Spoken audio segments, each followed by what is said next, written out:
ये पार्ट 2 है कि आप किसी भी चीज़ को टच नहीं कर पाओगे इन यूनिवर्स में।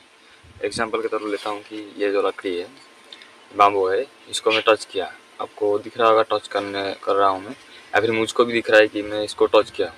लेकिन in atomic level, microscopic level पर मैं इसको टच नहीं किया हूँ, बस ये एटॉम्स का रिपल्सन है। तो पहली वाले वीडियो में मैंने ये सब बातें बताया था, और सेकंड वाले वीडियो में मैंने बताया था कि इसका पार्ट 2 भी आएगा।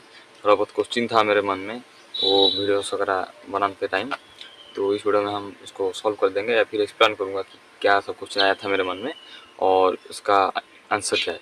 तो फर्स्ट थिंग ये कि जब हमें कोई चीज़ को काटते हैं तो वो उनके एटम्स का बॉन्ड को तोड़ देता है।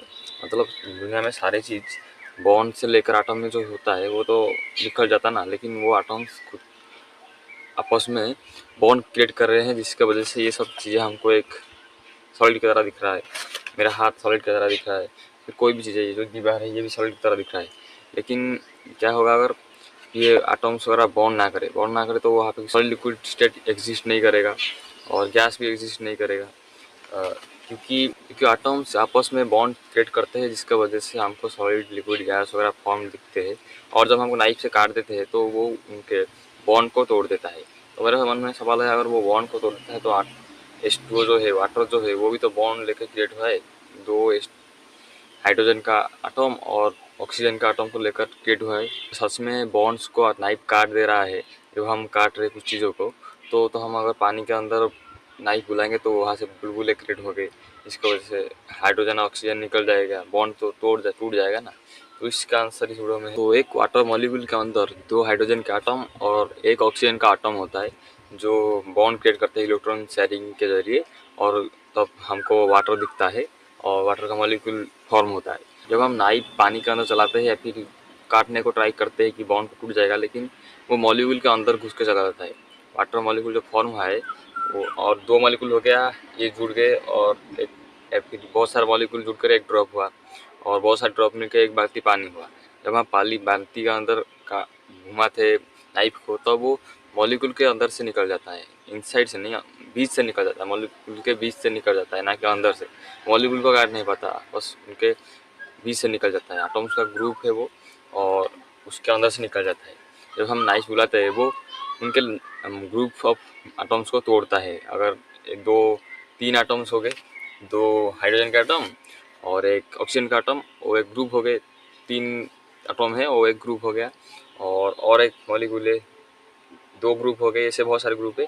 जब हम नाइफ बुलाते हैं, मतलब काटने को ट्राई करते हैं, वो उनके ग्रुप के बीच से निकल जाता है, ग्रुप को तोड़ नहीं पाता। उनके अंदर का जो बॉन्ड है वो बहुत ज़्यादा स्ट्रॉन्ग होता है, जिसकी वजह से नाइफ उसको काट नहीं पाता। ये नहीं कि इसको काटना असंभव है, या फिर हम वाटर से हाइड्रोजन और ऑक्सीजन को अलग नहीं कर पाएंगे, लेकिन उसके लिए बहुत ज़्यादा चाहिए एनर्जी। 860 किलो जूल पर मोल चाहिए एनर्जी, और एक नाइफ इतना ज़्यादा प्रोवाइड नहीं कर पाता है एनर्जी, जिसकी वजह से हम वाटर को काट नहीं पाते नाइफ से। जैसे कि मैंने बोला कि ये नामुमकिन नहीं है वाटर के बॉन्ड को तोड़ना।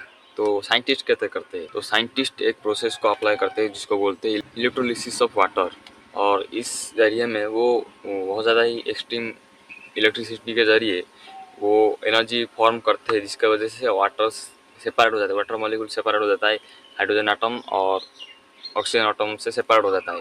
और ये एक मशीन के जरिए होता है, इसको बोलते हैं इलेक्ट्रोलाइजर।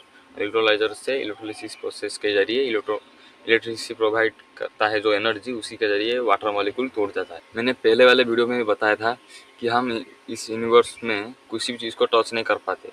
मोस्ट ऑफ द चीज़ को हम टच नहीं कर पाते, वो हमारे हाथ से, एक दीवार को हो या फिर इस कैमरा को हो या फिर इस माइक को, मेरे ड्रेस को, मैं खुद को भी टच नहीं कर पाता हूँ। यूनिवर्स में अनटचेबल थिंग है, मतलब जो इलेक्ट्रॉन का रिपल्सन होता है, मैं पहले वाले वीडियो में बताया था।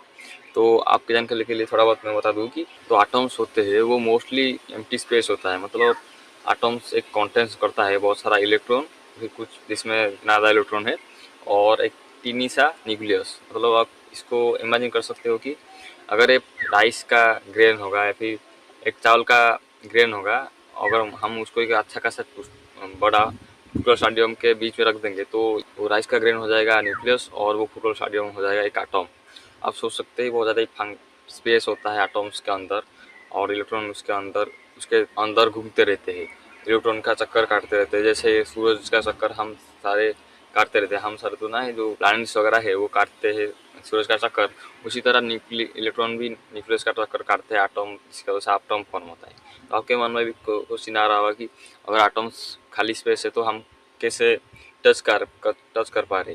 तो इसका आंसर ये है कि जो एटम्स के अंदर इलेक्ट्रॉन जो घूमते रहते हैं न्यूक्लियस के चारों तरफ, वो बहुत ज़्यादा स्पीड से घूमते हैं, बहुत इतना स्पीड से है कि एक एटम्स के अंदर जो एक इलेक्ट्रॉन होगा वो एक हर एक टाइम पर, हर एक मिली सेकंड पर या फिर उससे भी कम टाइम पर वो सारे, मतलब एक क्यूब ले लेते हैं, एक क्यूब और एक इलेक्ट्रॉन, वो इतना स्पीड से घूमता है कि हम एक टाइम पर इसको यहाँ पर भी टच कर पाते हैं और यहाँ पर भी टच नहीं कर पाते, लेकिन देख पाते हैं यहाँ पर हर जगह पर देख पाते हैं। स्पीयर टाइप का क्रिएट हो जाता है, इतना स्पीड से घूमते हैं। तभी उसी वजह से इतना ज़्यादा स्पेस होने के बाद भी हम फॉर्म हो पा रहे हैं। और जब हम किसी चीज़ को टच करते हैं और वहाँ पे रिपल्सन होता है, मैं पहले वाला वीडियो में बताया था कि हम जब किसी चीज़ को टच करते हैं इलेक्ट्रॉन रिपल्स करता है, सेम एनर्जी नेगेटिव चार्ज को कैरी करता है, जिसकी वजह से वो रिपल्सन होते हैं और उसका हमको एक टच सा फील होता है।